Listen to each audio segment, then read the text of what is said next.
Bonsoir, chers auditeurs de la radio Kaza FM. C'est toujours un plaisir de nous retrouver dans cette émission Ngelulila. Comme vous le savez, c'est une émission où nous abordons des sujets sur l'art et la culture. Et ce soir, j'ai le plaisir d'accueillir sur le plateau une jeune et talentueuse actrice, mademoiselle Kazé Orly Martine. Bonsoir, mademoiselle. Bonsoir, ça va? Moi, je vais bien et toi, ça va? Ça va très bien. Tu es toute contente, ça va? Je suis toute souriante. Merci aussi d'avoir répondu présente à notre invitation. C'est avec toi que nous allons faire cette émission ce soir et tu vas nous parler un peu de ton métier d'actrice. Mais avant ça, qui est Orly? Orly, enfin Martine du coup. Voilà, Orly, Martine, Kazé, tous ces noms ensemble. Est une jeune femme qui est comédienne, qui joue du théâtre et qui fait du cinéma, qui a commencé à faire du cinéma récemment. Et je pense que c'est tout, voilà quoi. C'est tout. Oui. C'était très simple, hein? Oui. Très simple et très concis. Et est-ce que depuis tout jeune, depuis ton enfance, tu as toujours voulu être une actrice? Alors, non. Enfin, toute jeune, je pense que je voulais être vétérinaire. Après, j'ai voulu être avocate. Après, j'ai voulu être médecin. Après, j'ai voulu être présidente. C'est toute une liste. Et comment tu as pu faire le choix à la fin? Bah, j'ai grandi déjà. D'accord. Et j'ai eu la chance de jouer une pièce. J'avais 13 ans. Non, 11 ans. J'ai eu la chance de jouer une pièce à 11 ans. Et bah c'était catastrophique. Ok. C'était Il y a catastrophique. un début à tout. C'était waouh. Mais je me suis dit, écoute, on est jeune, on attend, d'accord. Et je pense que j'ai abandonné. En plus, j'ai changé d'école, je sais pas, il y a eu vraiment trop de trucs. Et après, en 2018, j'ai eu la chance, j'étais toujours au lycée, j'ai eu la chance d'avoir une amie qui en faisait dehors et elle a voulu proposer ça au lycée. Et après, le lycée lui a dit que si tu trouves des comédiens qui veulent bien le faire, on va l'accepter. Mais rassure-nous, t'es toujours pas au lycée? Non, je sais. C'est bon, il faut qu'on soit sûr. J'étais en terminale, ok? D'accord. J'étais en terminale. Du coup, voilà, on s'est mis à jouer et ça a réveillé mon âme de petite comédienne. Et voilà, là où je suis. Et c'est de là qu'est née la passion, j'imagine? Non, la passion, elle était déjà là, mais c'est là que j'ai commencé à la nourrir, en fait. Ok. Et est-ce que ça t'a pris beaucoup de temps avant de t'adapter à ce monde, ou bien c'était facile carrément? C'était un peu trop facile de m'adapter parce que j'étais vraiment dans une bande. En fait, c'était vraiment un truc où tu te sens chez toi, tu te sens dans une famille, tu vois. On était vraiment une famille soudée, on était tout le temps. Je me rappelle un jour, une anecdote petite et tout, un jour on devait rentrer en bus, du coup, on quitte le lycée et tout, on vient de faire des répétitions, il est 17h, on rentre, et on était à 8. Et le bus avait 7 places. Tout le monde est entré et il restait une seule personne dehors. Tout le monde est ressorti. On attendait un autre bus pour avoir 8 places pour partir tous ensemble. Et on rentrait même pas dans les mêmes quartiers, mais on doit aller en ville ensemble. Je pense que ça m'a vraiment marqué. Même maintenant, on fait toujours la même chose. Tu peux pas partir tout seul. Tu m'attends, je t'attends, tu vois, tout le temps comme ça. Du coup, ce sentiment de se sentir accepté, ça aussi, ça a fortifié le fait d'aimer l'art que je faisais. Ah, ok. Et est-ce que tu as pris des cours ou bien c'est des choses que tu as appris petit à petit avec déjà que tu as dit que c'était ta passion? Est-ce que tu as senti en toi la nécessité d'aller apprendre, de te former quelque part, ou bien tu as juste continué comme ça et apprendre en pratiquant? Alors oui, j'ai appris en pratiquant. J'ai pas eu pas une chance, mais j'ai pas eu ce recul de me dire je devrais d'abord aller dans une école d'art et tout parce que je devrais aller à Paris. Non merci. Et du coup j'ai reçu des formations. Jusqu'à maintenant j'en reçois toujours et c'est trop bien. On apprend en pratiquant. Ok, très intéressant. Est-ce que tu peux nous parler tu as dit que tu es actrice. Oui. Actrice dans les spectacles et dans les films. Les cinémas, oui. Dans les cinémas. Est-ce que tu peux nous parler d'un rôle ou d'un film que tu as joué récemment? Quel est ton rôle? Qu'est-ce qui s'est passé? Et d'abord, comment s'est passé les castings pour qu'on te choisisse toi pour ce rôle? Alors, le réalisateur Et non, d'abord, l'auteur du film en soi, le scénariste, c'est comme ça qu'on appelle ça, je crois. Ouais. Le scénariste, il a écrit les scènes par rapport à ta personnalité. Voilà, il a vraiment adapté. C'est ce qu'il m'a dit après. Oui. Il a vraiment adapté. Du coup, je dis ça comme ça, c'était facile et tout, mais en fait, au début, j'ai eu un rôle. Okay. Il m'a donné un rôle et tout, et je devais le prester. Et après, 3 semaines avant de commencer le tournage, il m'a changé de rôle. Il m'a donné un rôle plus important. Okay. Du coup, un travail encore plus vaste. Oui. Et du coup, j'étais genre, ok, mais du coup, vu que ce rôle-ci ne me convient pas, enfin, il n'a pas écrit ça forcément pour moi, je dois faire des efforts. J'ai fait tellement d'efforts, oh là là. J'ai fait tellement d'efforts et je ne sais pas si je suis satisfaite, mais du moment que le réalisateur était satisfait, moi, ça me va. Ok. Du moment que les réalisateurs et les publics étaient satisfaits aussi. N'est-ce pas que le public, on n'a pas encore sorti le film. Ah, d'accord. Mais bientôt, cette année. Cette année, pas de date. Je ne vais pas vous dire la date. Ah, ok, tu vas pas nous spoiler. C'est ça, en fait. Mais est-ce que tu peux nous parler aussi de tes défis pour ce film? Est-ce que tu as rencontré des défis par rapport à ces films? Ouais, déjà, le fait de me donner un autre rôle 3 semaines avant, du coup, me dire que je devais travailler encore plus, alors que moi, je croyais que j'étais carré, que j'avais tout fini, que j'étais bien posée, j'attends la date. Après, tu me dis, en fait, non, tu prends un autre rôle. Mais c'était vraiment un rôle, le rôle, en fait, c'était vraiment un truc tellement important. Okay. C'était un rôle, c'est un des rôles... principal? Non, il y a les rôles principaux au-dessus et il y a le rôle. Okay. Ça. Du coup, tu dois vraiment faire des efforts. Tu vois, parce que, voilà, du coup, c'était très dur. Et en plus, le rôle, c'était vraiment quelqu'un... Je veux pas carrément dire le rôle parce que ça serait spoilé. Mais le rôle, c'était quelqu'un qui n'avait pas la même personnalité que moi, qui était carrément en changé. Moi, je suis très dynamique. Ouais, et la personne était très... Pas linéaire aussi, mais très solaire. Solaire aussi, oui, d'accord. Oui. La personne était très posée, très calme. Voilà, qui dit des trucs sensés, tu vois. Un peu comme quelqu'un de... Un peu comme un politicien, oui, tu vois. Oui. Quelqu'un de vraiment posé, calme, qui prend des décisions réfléchies. Et moi, je ne suis pas toujours à prendre des décisions réfléchies, pas du tout. Moi, je vais avec le feeling directement. Okay. Du coup, c'était très dur. J'ai vraiment... Ah là là. Ça m'a pris J'ai fait des efforts, beaucoup d'efforts. Mais c'était bien. Ok. J'ai bien aimé parce que... C'était un challenge? Exactement, voilà. J'ai bien aimé parce que je suis sortie de ma zone de confort, en fait. Oui, voilà. Exactement. Et est-ce que tu pourrais nous dire, est-ce que c'est facile pour toi, qui n'étais pas habitué à ce genre de rôle, de t'adapter facilement? Partant du principe qu'il y a plusieurs sortes d'acteurs. Oui. Toi, tu es quel genre d'actrice? Moi, je suis actrice de cinéma et comédienne sur scène, actrice de théâtre aussi. Comédienne. Ouais. Est-ce que ça n'a pas été très compliqué de t'adapter suivant que les personnalités étaient très différentes? Alors, non. Question ça, c'était pas très dur.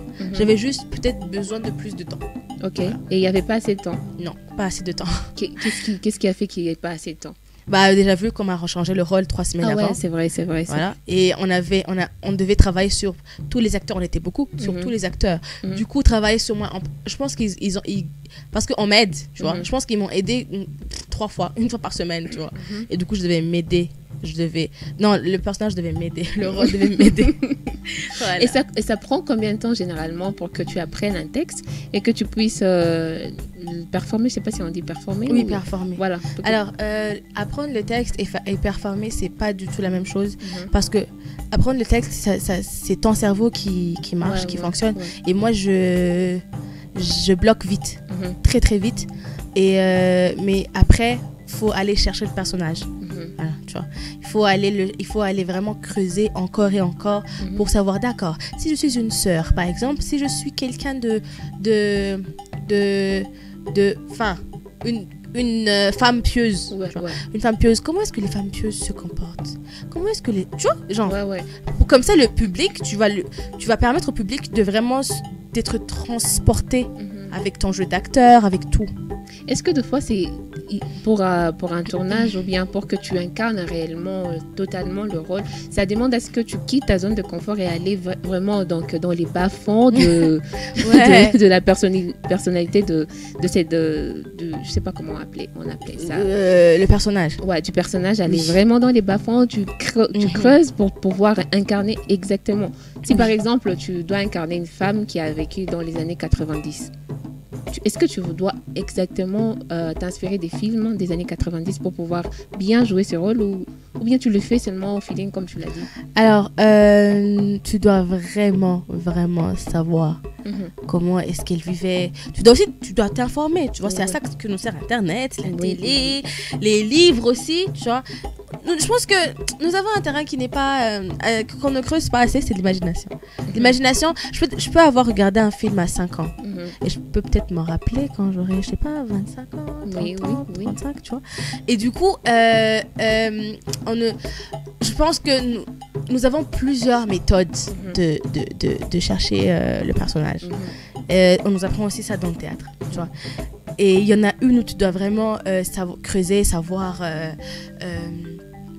comment le personnage se comporte, comment... J'ai fait une formation récemment où on nous demandait de nous asseoir et de réfléchir. On avait lu un texte, une pièce de théâtre. On nous a demandé de réfléchir, de penser à du coup, à un personnage qu'on a vu, comment on voyait le personnage nous-mêmes. Tu vois, vu que vous aviez lu le texte, comment est-ce que toi tu vois ça? Et voilà, tu fermes les yeux et tu commences à bouger comme toi tu vois que la personne bouge. C'était vraiment épique, c'était trop bien. Et ça a fonctionné en plus. Le truc c'est que ça a fonctionné. Est-ce que vous avez du coup dans même essai, vous avez du coup tous compris le message derrière? Le message, oui. Enfin, on a compris, mais ça c'est parce que aussi ça fait beaucoup de temps qu'on fait du théâtre, je pense. C'est plus facile pour nous de nous communiquer, je crois. Oui, voilà. Et partant de ton expérience et de tes années d'actrice, quels sont les trucs que tu pourrais dire, par exemple, pour reconnaître une bonne actrice? Parce que souvent, dans la société, tu peux en train de parler avec quelqu'un, on te dit « Ah, toi, t'es une bonne actrice. » Mais sur base de quoi, en fait? Est-ce qu'il y a des trucs, des éléments que tu peux reconnaître directement avec des personnes qui ne sont pas des actrices et que tu peux dire « Ok, celle-ci pourra faire peut-être une bonne actrice ou celle-ci pourra faire un bon acteur. » Ça, c'est une question que je me suis posée durant tout le long de ma carrière. Mais je pense que j'ai pu trouver peut-être une réponse récemment. Et je pense que être une bonne actrice, c'est pas forcément être une bonne actrice devant tout le monde. Personne ne peut être une bonne actrice ou un bon acteur devant tout le monde. Il y a des gens qui aiment ton art, il y a ceux qui préfèrent l'autre. Tu vois, c'est un peu comme le théâtre mondain et le théâtre classique de Shakespeare, de Molière, etc. Et maintenant, nous avons un théâtre contemporain où on doit danser sur scène, on doit faire des trucs, on doit être plus normal, c'est un truc beaucoup plus peut-être réaliste, mais réaliste, c'est-à-dire de notre temps. Tu vois. Et du coup, voilà, tu peux pas forcément t'attendre à ce que tout le monde aime ce que tu fais. Du moment que toi, tu aimes ce que tu fais, tu trouves ça satisfaisant, tu sais que tu as travaillé assez pour pouvoir arriver là où tu es, c'est suffisant. C'est toi qui définis si tu es une bonne actrice ou pas, en fait. Mais comment reconnaître si cette personne est une bonne actrice ou elle ne l'est pas? Même si cette personne est déjà dans le métier. Comment reconnaître? Ouais, est-ce qu'il y a des éléments clés à partir desquels tu peux reconnaître que cette personne, c'est une bonne actrice? Elle joue bien son rôle. Comme par exemple les Ryan Gosling, toutes ces personnes, on sait avec des films qu'ils font que ce sont des bons acteurs. Mais ici au Burundi, comment reconnaître? Alors, est-ce que c'est à partir du succès du film dans lequel tu as joué qu'on reconnaît que tu es un bon acteur ou comment? Bah alors là, comme je l'ai dit, je pense que franchement, tu peux pas. Enfin, tu peux te dire waouh, top vraiment. Alors que moi, je suis là genre basique. Donc c'est relatif. Exactement. Ok. Comme l'amour, donc c'est relatif. Moi, je pensais qu'il y avait des trucs vraiment. C'est un peu comme la beauté, tu vois. Si moi je te trouve très belle, lui là, il va dire je sais pas, moyen. Tu vois, exactement. Voilà. Donc, d'accord. Très intéressant. Est-ce que tu peux nous partager une des anecdotes dans le cinéma ou pendant que tu faisais un film ou pendant que tu jouais un rôle. En tout cas, j'aimerais que tu nous partages un des anecdotes pendant que tu jouais un rôle. Hein. Ça serait beaucoup intéressant. D'accord. Récemment, lors du tournage du film, c'était waouh. Franchement, l'équipe du tournage, je suis vraiment trop fière d'eux. J'avais beaucoup de scènes, mais tellement de scènes. Et on a tourné tout ça dans 3 heures. Ça veut dire tourner les scènes, faire les commentaires, dire oh non, il faut prendre cette prise-là, non, on doit changer, on doit faire ça et ça et ça. Durant 3 heures. Une scène qui pourrait être filmée durant à peu près 2 mois. On a fait ça durant 3 heures. Okay. Et on était tous là comme ça, on se regardait, on était genre quoi ? Il n'est que midi là. Parce qu'on n'avait pas accès à la pièce où on devait faire le truc. Mais du coup, on n'a pas eu le choix. On s'est dit, écoutez, on le fait. Et on l'a fait. C'est ce qui est bien. Oui, on l'a fait. C'était trop bien. Ce qui a permis à ce que vous les fassiez aussi rapidement, c'était le professionnalisme des acteurs ou bien celui de tout le monde. Ok. On était tellement concentrés. Il n'y avait même pas une mouche qui volait. Mais on faisait tout le temps des blagues aussi. On rigolait. Mais on rigolait durant à peu près 5 secondes et après on continue. Okay. Mais c'était vraiment trop fun. J'ai vraiment adoré travailler avec eux parce que c'est vraiment des professionnels en fait. Ok. On connaît un peu le processus créatif derrière, par exemple, derrière un film ou derrière la conception d'un texte. Mais pour toi, en tant qu'actrice, quel est le processus créatif pour toi, pour la préparation, avant le moment fatidique de la performance? Ouais. Alors, je dois d'abord du coup faire ce qu'on appelle un travail de table. On fait ça, tout le monde fait ça avec le metteur en scène et les comédiens. Ça consiste à comprendre les sous-entendus du texte. Okay. Oui. Des fois, on ne comprend pas les virgules et les points, pourquoi ils sont là exactement. Mais après, on comprend, tu vois, quand on fait un travail de table, on travaille tous ensemble, on lit à haute voix le texte et on fait une pause, on comprend et tout. Et là, c'est aussi pour comprendre les personnages. Des fois, on éclate de rire, des fois, on pleure. Par exemple, récemment, on a fait ça, on a pleuré. De rire? Non! D'émotion? On avait tellement mal. Okay. C'est Le Roi Lear, Shakespeare, Le Roi Lear. La fin. Je vais pas spoiler, mais la fin. Okay. Tout le monde était choqué. On a eu des réactions un peu genre, quoi, qu'est-ce qui se passe et tout. Et après le travail de table, on continue aussi à lire le texte, mais cette fois-ci, on travaille aussi sur le jeu d'acteur. Comment est-ce que tu comprends ton gars? Comment est-ce que tu comprends ton rôle? Et après, tu dois aussi savoir pourquoi cette personne... Si par exemple, je suis reine d'Angleterre, pourquoi est-ce que je suis reine d'Angleterre? Pourquoi est-ce que je suis reine d'Angleterre qui a perdu 3 enfants? Pourquoi est-ce que j'ai fait de fausses couches? Pourquoi est-ce que j'ai tué mon mari, tu vois? Genre, des backgrounds, on doit savoir pourquoi est-ce que... Qu'est-ce qui m'a poussé par exemple, à 16 ans, qu'est-ce qui s'est passé quand j'avais 16 ans pour que maintenant, à 35 ans, je puisse tuer mon mari? Tu vois, voilà. On doit travailler sur ça, on doit comprendre. Après, tu joues, tu fais ta performance et le metteur en scène te dit, écoute, change ça, change ceci, creuse un peu plus sur ça, cherche quelqu'un qui... Enfin, faut savoir quelqu'un qui a perdu ses 3 enfants, du coup, comment est-ce que cette personne se sent? Mais quelqu'un qui a perdu ses 3 enfants qui sont morts dans un accident ou fausse couche ou qui les a tués, c'est pas la même chose, tu vois.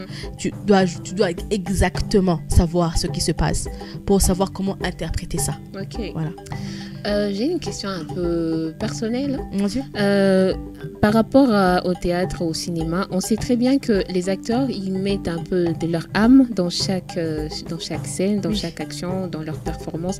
Est-ce que c'est pas un peu compliqué de faire la différence entre l'acteur et l'acteur en principe et les personnages? Différencier l'acteur et le personnage. Oui, pour soi-même. Par rapport... pour soi-même. Ok. Parce que si, par exemple, tu as joué un rôle pour, par exemple, la reine d'Angleterre, et qu'après, tu es juste une personne lambda comme tout le monde, est-ce que tu vas continuer? C'est pas un peu difficile de switcher entre les deux? Que tu te dises, ok, là, je suis moi, et là, je suis la reine. Oui. C'est difficile. C'est difficile. Et comment maintenant... Comment balancer entre les deux facilement? Alors, sans toutefois que tu ailles vraiment dans les deep. Ça, c'est un travail personnel que tu dois faire. Tu dois savoir comment revenir de toi-même, comment être la personne lambda, la personne qui travaille dans un bureau, tu vois, revenir dans toi. Parce que c'est vrai que le rôle peut vraiment l'emporter sur toi-même. Oui. Et ça arrive beaucoup de fois. Des fois, j'ai des partenaires de scène qui font peut-être des crises après, tu vois. Si quelqu'un a joué, quelqu'un qui a été violé, après, c'est vraiment un traumatisme. Ouais. Waouh, tu vois, j'étais là genre, désolée, je sais pas comment te réconforter parce que tu vois. Ouais. Et là, tu dois travailler toi, genre avec toi-même pour revenir, pour laisser cette personne là. Mais est-ce que vous avez un accompagnement suite à ces traumatismes qui sont liés, par exemple, peut-être après les tournages? Nous avons des metteurs en scène très doués. Ils nous aident beaucoup à revenir si tu te perds. Voilà. Ok. Mais c'est compliqué quand même. Oui, en fait, ça, c'est vraiment un truc qui se passe quand les gens quittent la scène, quand il y a les applaudissements, oh, c'est trop bien et tout, et vous regagnez les coulisses. Les gens savent pas ce qui se passe dans les coulisses, tu vois. Qu'est-ce qui se passe? On aimerait savoir. Bah écoute, si tu es perdu. On te laisse d'abord dans ton coin, ok, et le metteur en scène vient t'aider et tout. Est-ce que cette perdition, si je peux le dire, est-ce que ça peut durer des heures ou des jours ou bien des années? Ça peut durer 1 heure. 1 heure. Oui. Même dans les théâtres, c'est conseillé pour que si un comédien quitte la scène, on le laisse faire ce qu'il veut durant 1 heure. Parce que c'est toujours le personnage, c'est pas le comédien. Ok. Voilà, on le laisse faire durant 1 heure. Après l'heure, là. Est-ce que ça t'est déjà arrivé de refuser un rôle parce que ça n'allait pas avec ta personnalité? Moi? Plusieurs fois. Non. Parce que j'ai jamais refusé un rôle. Mais ça t'est déjà arrivé de refuser un rôle? Non, j'ai jamais refusé un rôle. Ah, t'as jamais refusé un rôle? Non. J'aime bien sortir de là où je suis. De sentier battu. J'aime bien foncer directement. Ça, c'est bien. Ça, c'est très bien. Et selon toi, quel serait l'impact de la femme que tu es, jeune actrice, dans le milieu du cinéma? Quel serait son rôle, son impact? Sachant que vraiment, il n'y a pas assez de femmes dans le monde du cinéma. Ça commence maintenant à faire pas vers. Ouais. Mais quel serait le rôle aujourd'hui de la femme burundaise dans le milieu du cinéma? Quel serait son rôle? Oui. Je pense que ça serait le même que celui du coup de l'homme. Parce que moi, je me dis que si...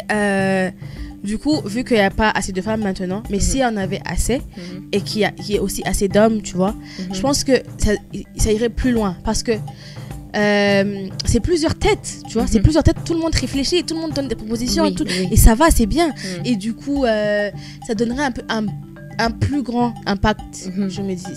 Ça serait mieux que maintenant. Maintenant, ça va. Maintenant, ça va. Là. Mais est-ce que dans ta société, genre ta société ou bien les personnes qui sont proches de toi, ils ont accepté directement le fait que tu sois actrice? Non. Ou bien ils sont encore en cours de processus?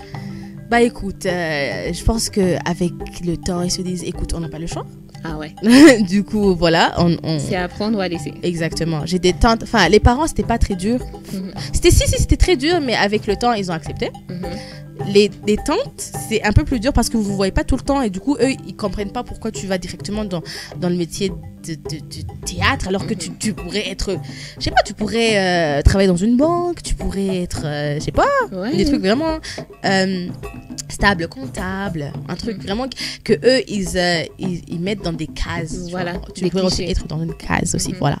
Et du coup, voilà, c'était très dur et tout. Même récemment, j'ai vu des tantes et tout, ils m'ont demandé, mais est-ce que tu fais toujours des trucs de théâtre là? J'étais genre, oui.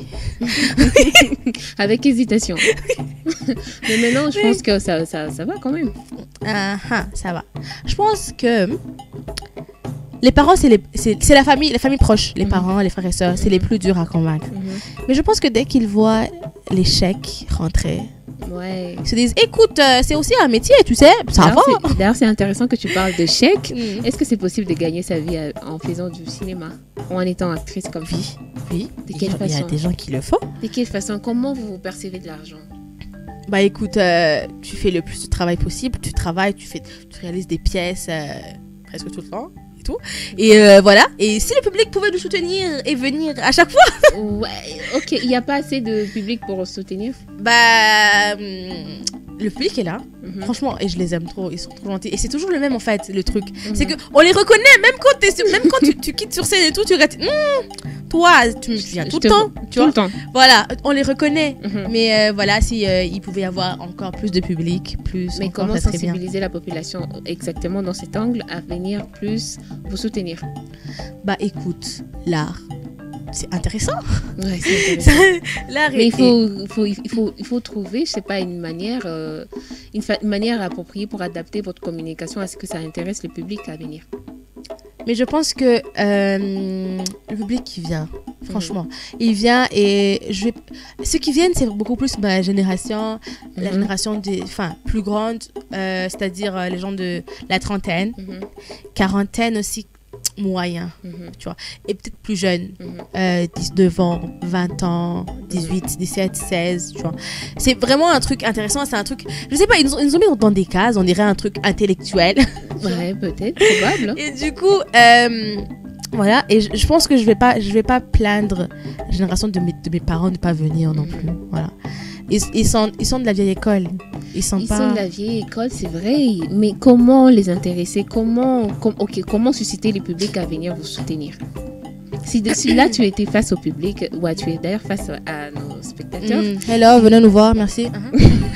non, je sais pas, il y a une manière à ce qu'ils se sentent vraiment sensibilisés pour venir. De quelle façon tu le ferais? Bah, je pense que il faut d'abord tester. Au moins venez une fois, Mhm.